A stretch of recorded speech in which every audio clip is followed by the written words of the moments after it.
ነቢያት ወሐዋርያት ጻድቃን ወሰማዕት ደናግል ወመነኮሳት አይሩግ ወሕፃናት ገዳማውያን ወሊቃውንት ሰአሉ ለነ ኩልክሙ ቅድመ መንበሩ ለጸባኦት።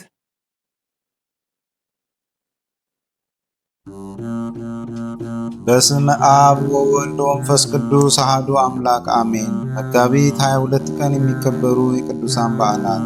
ጥንተ በዓለ ሆሳዕና። ጥንተ በዓል ማለት በዓሉ ታምሩ ወይም የማዳን ሥራው የተፈጸመበት የመጀመሪያው ቀን ማለት ነው። በዚህም መሠረት ቅድስት ቤተ ክርስቲያን ከሆሳዕና ጀምሮ እስከ ጰራቅሊጦስ ድረስ ያሉ አበይት በዓላትን 2 ጊዜ ታከብራለች። አንደኛው ጥንተ በዓል ሲሆን ሁለተኛው ደግሞ የቅምር በዓል ይሰኛል።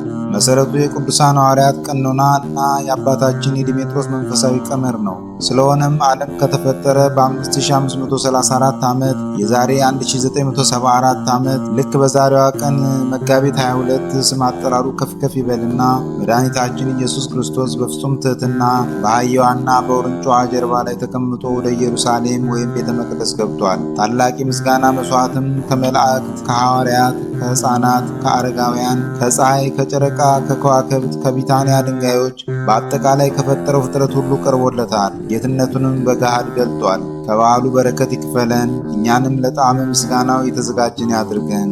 መጋቢት 22 ቀን የሚከበሩ ዓመታዊ ቅዱሳን በዓላት። ቅዱሳን ሐዋርያት፣ ንጹሐን አርድእትና ቅዱሳት አንስት የጌታችን 120 ቤተሰቦች። ቅዱስ ቄርሎስ መንፈሳዊ የቅድስት ሀገር ኢየሩሳሌም ጳጳስ የነበረ ንጽሕናው የተመሰከረለት አባት ሲሆን በ381 ዓ.ም በቁስጥንጥንያ ከተሰበሰቡ 150 ቅዱሳን ሊቃውንት አንዱ ነው። ብዙ ድርሳናትንም ጽፏል። በዚሁ ቀን የሚከበሩ ወርኃዊ ቅዱሳን በዓላት። ቅዱስ ዑራኤል ሊቀ መላእክት፣ ቅዱስ ሉቃስ ወንጌላዊ፣ ቅዱስ ደቅስዮስ የእመቤታችን ወዳጅ፣ አባ አንጦንስ አበ መነኮሳት፣ አባ ጳውሊ የዋህ፣ ቅዱስ ዮልዮስ ሰማዕት። የቅዱሳኑን ሕይወት የሚመለከት ከመጽሐፍ ቅዱስ የተወሰደ ጥቅስ ትንቢተ ዘካርያስ ምዕራፍ 9 ቁጥር 9 አንቺ የጽዮን ልጅ ሆይ እጅግ ደስ ይበልሽ፣ አንቺ የኢየሩሳሌም ልጅ ሆይ እልል በይ። እነሆ ንጉሥሽ ጻድቅና አዳኝ ነው፣ ትሑትም ሆኖ በአህያይቱ ግልገል በውርንጫይቱ ላይ ተቀምጦ ወደ አንቺ ይመጣል። ወስብሐት ለእግዚአብሔር ወለወላዲቱ ድንግል ወለመስቀሉ ክቡር አሜን።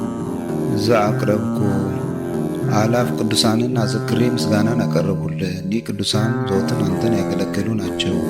በድህነቴ የማነብልን መጽሐፍ ምስጋና ተቀበል። አንተ ብዙ ባለጠጎች ካገቡት ይልቅ የድሃዋን የሚወልድ ስጦታን ተቀብላለና። ቅዱሳን የሆናችሁ ነቢያት፣ ለማስተማር የተመረጣችሁ ሐዋርያት፣ ሰማዕታት፣ ጻድቃን፣ ትጉሃን የሆናችሁ መላእክት፣ እናንተም ደናግል ቸር የሆናችሁ መነኮሳት ይህችን ጉባኤ አንድነታችን መባረክን ባርኩ። ስትባርኩም ከሕፃናቱ ጀምራችሁ እስከ ሽማግሌው ድረስ ይሁን።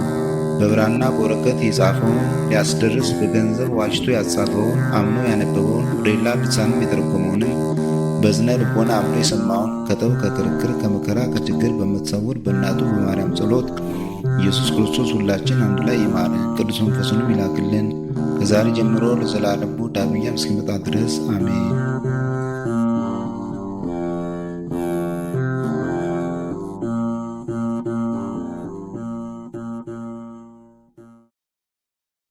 ነቢያት ወሐዋርያት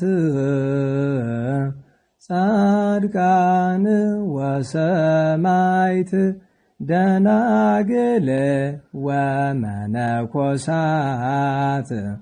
አይሩግ ወሕፃናት ገዳማውያን ወሊቃውንት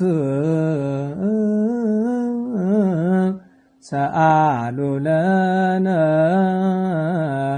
ኩልክሙ ቅድመ መንበሩ ለጸባኦት።